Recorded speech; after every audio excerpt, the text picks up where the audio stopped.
Bismillahirrahmanirrahim. Assalamualaikum warahmatullahi wabarakatuh. So today we'll simply gonna continue our discussion on the definite integral. So hopefully we'll be able to finish that. So let me just get the slides on and here.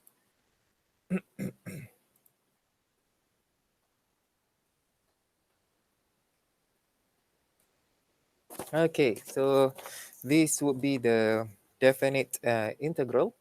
So basically we have used the approximation of an area by using rectangles last time to show how we can later on use integration to basically approximate to find the size of the area under the curve. Okay, and basically we have used the left sum and the right sums rectangles, and we have basically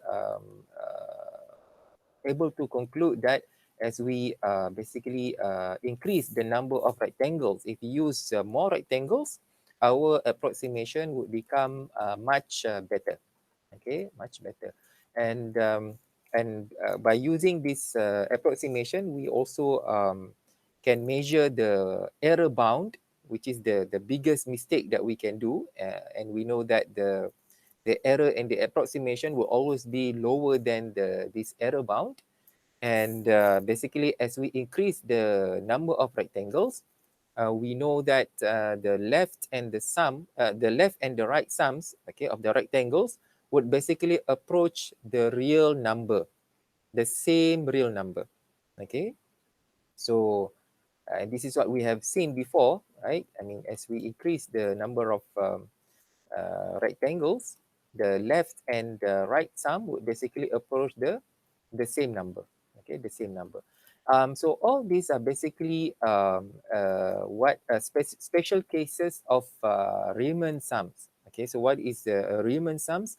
Riemann sums basically says that as we use the sum of these rectangles to approximate the area, the more rectangles that we use, so the approximation would basically becomes better.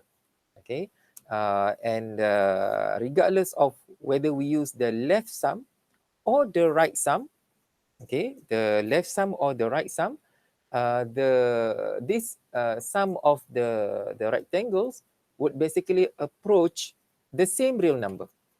Okay, the same real number. I mean, if you recall back, I mean, in this where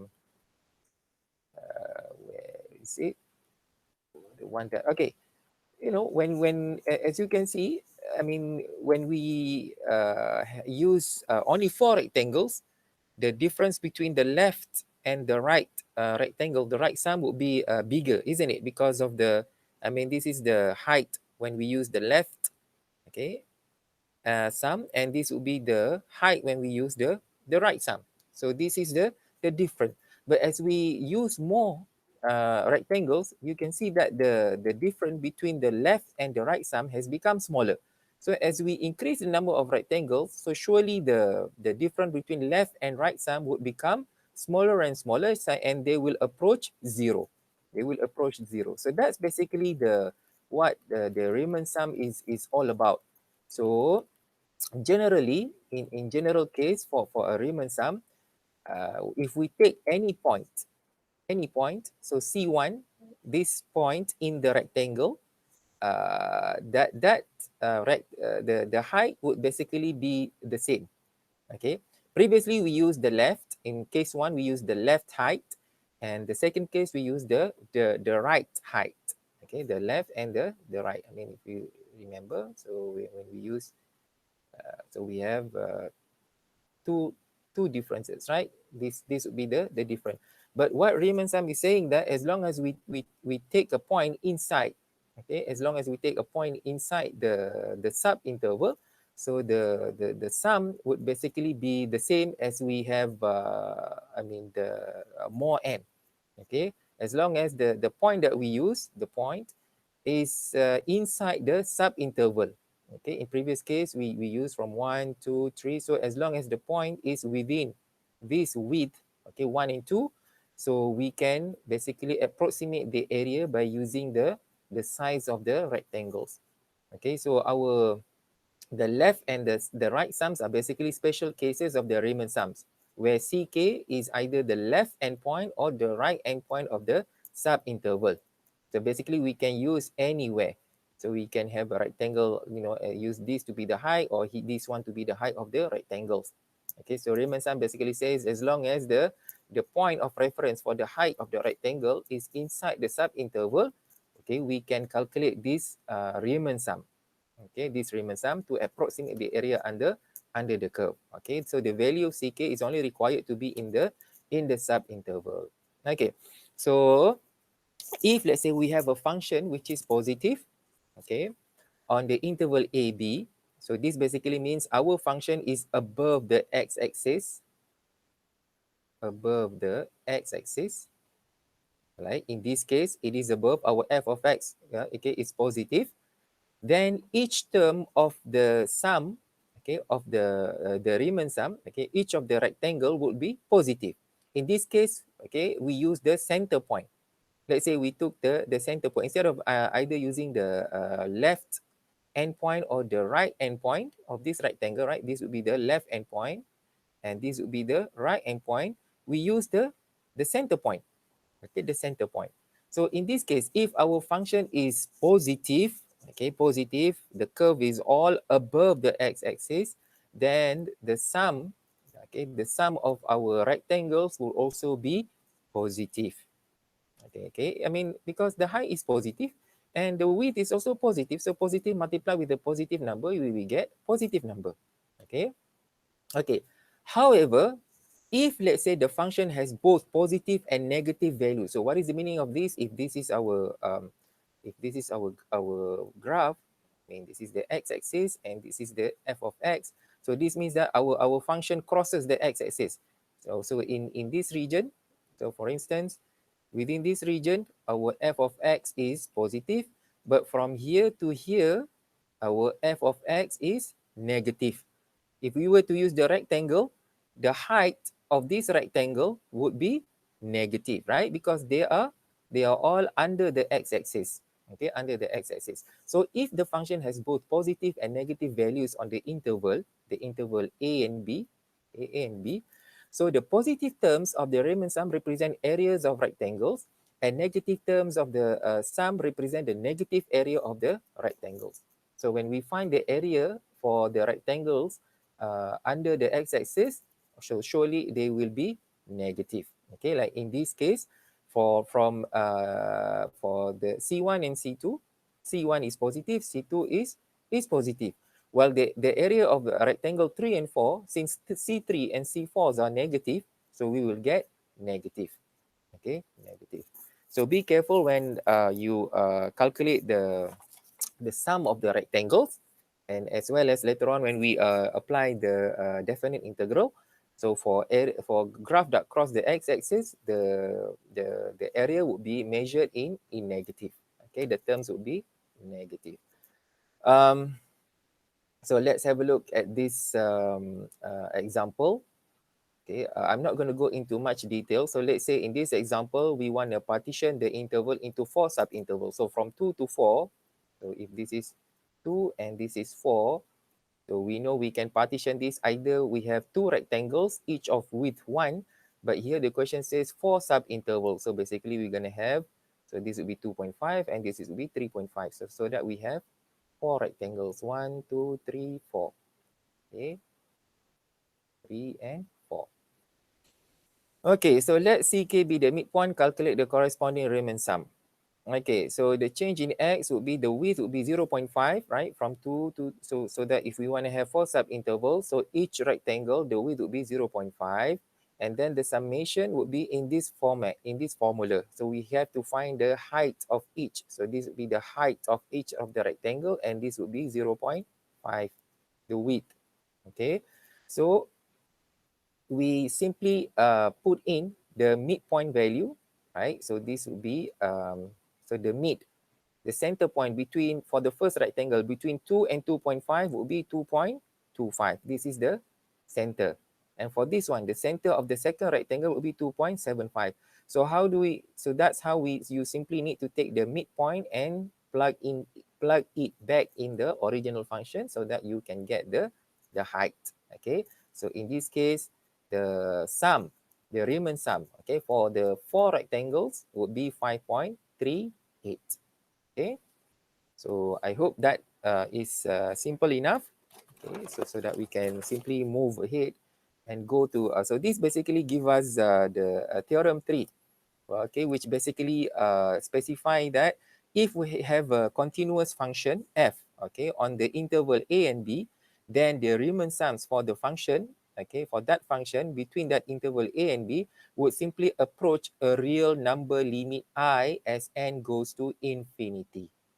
Okay, so regardless whatever center point, I mean whatever point that we use, I mean if you recall back the theorem 2, either you use the left end point or the right end point or the center point, as n goes up, you know, to as we increase the number of rectangles, then regardless of whatever point that we use within that subinterval, so the sum of all these rectangles would simply approach one real number limit I.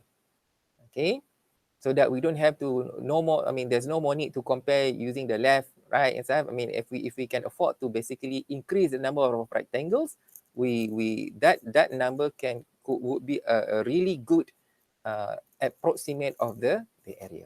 So this basically give us the definition of the definite integral if we have a function, okay, continuous from on the interval a and b. So the limit I of the Riemann sum, so remember what is this limit I of the Riemann sum? Basically means that when we have a huge number, I mean like infinite rectangles, so the sum of this, the size of these rectangles under this function would be guaranteed to exist by theorem 3, and it is called the definite integral of the function f from a to b, and it is denoted by this notation. Okay, we have the integral sign from a to b, where f of x is the integrand. So a is the lower limit of the integration and b is the upper limit, okay, of the integration, where a is less than b. So a would be the lower limit and b would be the upper limit. So the area is a positive quantity. Okay, and the definite integral would have this geometric interpretation, where this definite integral, okay, of f of x from a to b, it basically represents the cumulative sum, okay, of the sine areas of the areas between the graph f and the x-axis from a to b, where the areas above the x-axis are counted positively and the areas below the x-axis are counted negatively. So what is the meaning of this? So if this is our x-axis and if this is our function, if this is f of x, okay, so and if this is a and if this is b, so take a note, the integral, that this integral would represent the cumulative sum. So cumulative, you have like numerous rectangles, cumulative sum. So this would basically represent the cumulative sum of all these rectangles, where our number of rectangles approaches infinity between from A to B, where, okay, take note, the areas are, how do we measure the area? It is between the graph F, between the graph and the x-axis. So when the graph is above the x-axis, so if this is our f of x, then it would be this area, okay, underneath, below the curve, above the x-axis, while when our curve, you know, goes in the negative area, okay, I mean below the x-axis, so it will be the area above the curve, okay, between the curve and the x-axis. It is always, we always measure the area between the graph, between the curve and the x-axis. And since the area under the x-axis, the height will be negative, so that's why the area here, when we use this format to basically approximate to measure the area, the answer that we will get for this area would be in negative term, okay, because the height is negative, okay. So this would be the okay, a more beautiful I mean graph to show that. So in this example, we have this integral from a to b. So this is our lower limit, this is our upper limit, and this is our curve, okay. So this definite integral from a to b basically represent the area A, Okay, so not simply not this part, not the area. So because from A to this point, the curve is in the negative region. F of x is negative. Our f of x is negative. So that's why the area here will be measured in negative. Okay, while from here to B, then the area is measured from the below the curve, okay, and above the x-axis. Okay, so this is basically what the definite integral represent. It will be negative A plus B. Okay, in this example, so let's say we are given this information. So this area is 2.12, B is 11.9, and C is 7.67. So let's say we want to calculate the definite integral for this function. We are not given any formula yet. So simply we have given this information. So from A to B, so what is the area? So from A to B, okay, we already know it is given 2.12. So this one equals to negative 2.12. The area is positive. Area is always positive, 2.12. But when we want to write it in this format, in this integral format, it will be negative 2.12 because the height, when we do this, it will be negative. Okay, it will be negative. Okay, what about okay, this solution? What about from A to C? Okay, from A to C, we want to measure basically the areas, okay, of A and B. Okay, now I mean if we were A and B, so 2.12 plus 11.9, I mean if we were to, so take note, this is not necessarily, this is not simply the areas, because if we were to measure the area, we simply add these two, right? A plus B. So the total area of A, the shaded region A and B, is 2.12 plus 11.9, which going to give us 14.02. However, when we want to measure the definite integral from A to C, okay, you should already know that A would be measured negatively, right? So it equals negative A, because from A to B, the height would be negative, plus B. Okay, plus B, because B is positive. I mean, the whole region, the f of x from B to C is positive. So we simply take the negative value of A plus 11.9, and this will give us 9.78. So 9.78 is this definite integral. Okay, so not the area A and B. Okay, not the area A and B. And from B to C, I'm going to leave this to your own exercise. Okay. And these are the properties of the definite integrals. If we are measuring from, if the upper limit and the lower limit is the same, then the definite integral would be 0. And if we change the upper limit and the lower limit, then we simply need to multiply with a negative. Okay. And if we have a constant, we can always take the constant to be out from the integral. And summation, difference, the same. We can separate them and do them separately. And then if we have A to C, if this is the upper limit and lower limit can further be subdivided. Okay, can be further subdivided. We simply need to then sum them up. Okay, we need to sum them up from A. Let's say we found another middle point, B in the middle. So from A to C, we can basically separate them into these two sub-intervals. We first find the definite integral from A to B, and then we simply add it when we find the the integral of this sub-interval B to C. Okay, so example. So let's have a look at this example. We don't know any formula yet. We simply know we are playing around with it's kind of playing jigsaw puzzles here. So let's say we have this information. So this information are given to us. Okay, this one, 8, 20, and 175 divided by 4. The question says now use whatever the 5 properties that we have discussed just now in the previous slide. Can we solve for this? Okay, can we solve for it without doing the actual integration yet? Okay, without doing the actual integration yet. Okay, so to do this, take note, this is x, so this is a constant, right? This is a constant. So by using property 3, right? So property 3, property number 3, we can then rewrite this to be 4. Okay, from 1 to 3 x cube dx, isn't it? And then the information is given here. So this is from 1 to 3 x cube dx equals 20. So this equals 4 multiplied by 20, which is 80. Okay, see, I mean, using the information given, we can solve it. Okay, next example. So let's say we want to find this x cube minus 2x.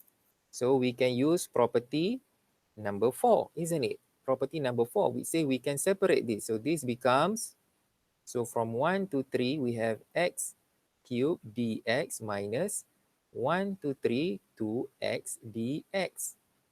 And this is 20 minus 8 equals 12. Okay. I'm going to leave the remaining examples to you. Okay. And just make sure you get the the right logic, okay, because later on when we want to apply integration, you really need to understand the area negative or positive. So make sure you familiarize yourself with these different techniques. Okay, so with that we're going to end here. Thank you. Assalamualaikum warahmatullahi wabarakatuh.